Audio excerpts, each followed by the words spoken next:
হয়ে গেছে। সবশেষে কাঁচামরিচ এবং পেঁয়াজ বেরেস্তা দিয়ে নামিয়ে ফেলবো। আর পেঁয়াজ বেরেস্তাটা সবশেষে দিলে ফ্লেভারটা খুবই ভালো আসে এবং মাংসের স্বাদ দ্বিগুণ বেড়ে যায়। হয়ে গেল মজাদার খাসির মাংস ভুনা। খাসির মাংস ভুনা করার জন্য আমি এখানে 2 কেজি খাসির মাংস নিয়েছি। এখন একে একে সব মশলা দিয়ে দেব, হাতে মেখেই রান্না করব। পেঁয়াজ কুচি দিয়েছি 1 কাপ পরিমাণ, আদা বাটা 2 চামচ, রসুন বাটা দিয়েছি 2 চামচ, হলুদ গুঁড়া দিয়ে দিচ্ছি 2 চামচ, মরিচের গুঁড়া দিব 1.5 চামচ, কারণ এই মরিচটাতে একটু ঝাল বেশি হয়, তো এই কারণে মরিচের গুঁড়াটা একটু কমিয়ে দিয়েছি।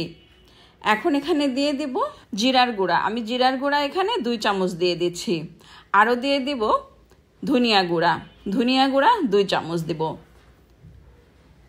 গরম মশলা, আস্ত গরম মশলাটাই আমি দিয়ে দিব। তো তেজপাতা দিয়েছি 3-4টা।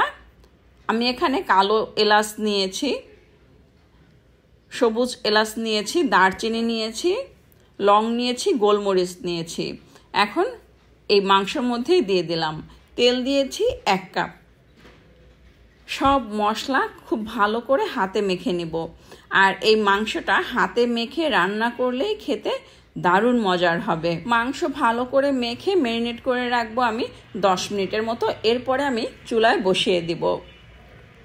তো এই যে চুলায় বসিয়ে দিয়েছি, এখন ঢাকনাটা তুলে আবারও একটু নেড়ে চেড়ে দিব। একটু পরপরই নেড়ে দিতে হবে, তা না হলে নিচে লেগে যেতে পারে। তো দেখতেই পাচ্ছেন তেল কিন্তু উপরে উঠে এসেছে। আর এভাবেই ভুনা করতে থাকবো, মানে কষাতে থাকবো। খাসির মাংস ভুনা বা খাসির মাংসের রেজালা খেতে কিন্তু খুবই মজার। মাংস থেকে যে পানিটা বের হয়েছে ওই পানিটা দিয়েই কিন্তু আমি মাংসটা রান্না করলাম। তো এই যে হয়ে গেল খাসির মাংস ভুনা। এখন সবশেষে আমি কয়েকটা কাঁচামরিচ দিয়ে দিলাম। আরও এখানে দিয়ে দিব পেঁয়াজ বেরেস্তা। আর পেঁয়াজ বেরেস্তাটা দিলে এই মাংসর স্বাদ দ্বিগুণ বেড়ে যায়। পেঁয়াজ বেরেস্তাটা আমি আগেই তুলে রেখেছিলাম পেঁয়াজ ভেজে, তো এখন সবশেষে দিয়ে দিলাম। নামানোর 5 মিনিট আগে পেঁয়াজ বেরেস্তাটা দিয়ে দিয়েছি। আবারও একটু নেড়েচেড়ে দিব। আর এভাবে খাসির মাংস ভুনা করলে রুটি, পরোটা, পোলাও অথবা সাদা ভাতের সঙ্গে খেতে অসম্ভব মজার হবে। এভাবে খাসির মাংস ভুনা করলে আপনার পরিবারের সবাই আপনার রান্নার প্রশংসা না করে পারবেই না। হয়ে গেল মজাদার খাসির মাংস ভুনা। রেসিপিটি ভালো লাগলে একটা লাইক দিবেন, কমেন্ট করবেন এবং যারা এখনও আমার পেজটি ফলো করেননি প্লিজ ফলো করে দিবেন। সবাই ভালো থাকবেন। পরবর্তী রেসিপি দেখার আমন্ত্রণ রইল। আজ এ পর্যন্ত।